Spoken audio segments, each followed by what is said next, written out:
say, don't tell them that, Robert. Yes. Don't tell people what you know. Right. Keep them poor. So my father was the head of education, PhD, all that stuff. I go home and ask him, said, why don't we learn about money in school? And he looked at me and says, because the government doesn't let us teach that subject. The government tells us what we can teach and what we can't teach. And I thought that was strange. And I said, but aren't we going to school to learn about money? He says, no, your job is to get a job. I said, but you get a job to earn money. He goes, no, you're supposed to just get a job. I went, no. Isn't the purpose of a job to earn money? He goes, you're correct. I said, so why don't I just learn about money? I can skip the job part, you know? And he got flustered and he said, if you want to learn about money, why don't you ask your best friend's father about money? And I said, why? That's Mike. So why ask him? He says, because Mike's father is an entrepreneur. And I said, what are you? He says, I'm an employee. I'm a government employee. I went, oh, what's the difference? He says, the difference is an entrepreneur must know about money, or they're no longer entrepreneurs. And he says an employee doesn't have to know anything about money, because the government will take care of them, the company will take care of them. So I'm all confused. But I took my dad's advice and I trundled over to Mike's father's office and knocked on his door and I said, hey, I'm here, 9 years old. Teach me about money. He says, beat it, kid, you know. But that's where the story of Rich Dad, Poor Dad started. And finally, through persistence, my rich dad started teaching me about money on one condition. And that condition was he would never pay me. He says, the moment I pay you, you think like an employee. He says, that's the trap. Entrepreneurs work for free. And now I'm 9 years old, my head's cracking in half. He says, you never want a paycheck. You understand that, kid? I said, okay, I got it. And he says, well, how do I make money? He says, that's what entrepreneurs figure out. It's like, so how do I learn about money? So he would just break out a Monopoly game board. So I would work for free. I'd pick up cigarette butts and get hotels and restaurants, and I would clean and do menial tasks. And as I got older, I started getting into office work and marketing and accounting. And I was an apprentice, basically, but I always worked for free. And he would teach me about money. But the way he taught me about money was playing Monopoly. And finally one day I got upset. I said, well, when are you going to teach me about money? He says, what do you think we're doing? We're playing Monopoly. He goes, no. What do you think we're doing? We're playing Monopoly. He says, what do you think we're doing? I said, I don't know. I'm teaching you about money. And then that's when, you have one greenhouse. He says, there's many formulas for great success in money. There's thousands of them. But one of the best ones is found on the game of Monopoly. It still is today. 4 greenhouses, 1-bed hotel. I said, what? He says, one of the greatest ways to acquire great wealth is playing Monopoly in real life. 4 greenhouses, 1-bed hotel. Is that all there is? He goes, that's it. And he says, what do you think I'm doing? And I went, I don't know.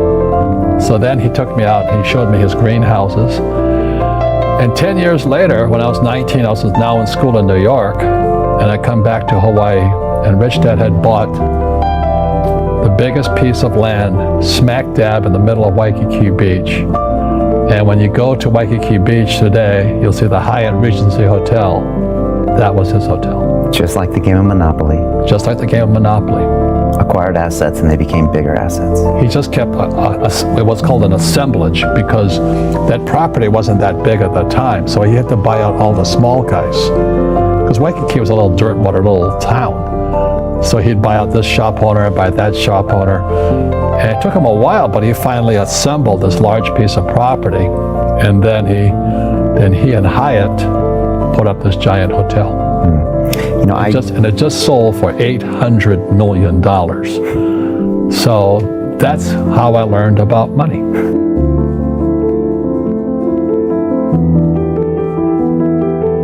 I've had financial crashes. I've had people stab me in the back, but they're all good because I grow from it. That's spirituality. People who are afraid of making mistakes, like they teach in school, they don't ever grow. Because spirituality is there's good and there's bad, there's right and there's wrong, there's up and there's down. Most people only want to be right, they only want to be positive. Well, you can't have that. That's not reality. Well, I wasn't poor by most people's standards, but I came from a family with a poor attitude, if you know what I mean. Because rich, poor, middle class, poverty starts with a fundamental attitude. Poverty is passed on. It's taught in your families. And middle class is taught in families. And so the people right now who are sitting at home, who are struggling financially or worried about money or unhappy, they may be making a lot of money, but unhappy with what they're doing, it was probably taught to you. You know, your superego was taught, get a job, work hard, or you'll never be rich, or the rich are evil, or whatever. The school system will never teach you about money. The school system was designed to teach you to be an employee, which is important, or a doctor or a lawyer, a specialist, but never about money. And what most people lack is real business knowledge, like accounting, like debt, like taxes. You got to know that stuff, but they don't teach it in school to anybody.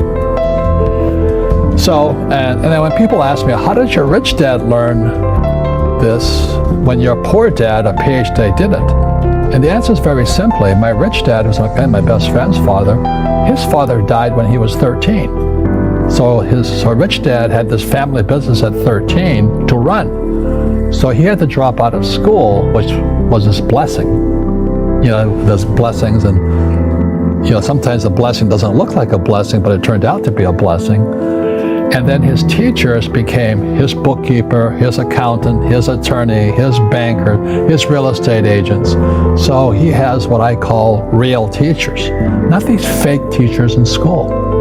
You see, most teachers in school, they're out of ethics. They teach subjects they themselves don't practice. I asked the teacher, I said, I'm in my third year of calculus now. It was called strength of materials. I said, am I ever going to use this stuff? He goes, no.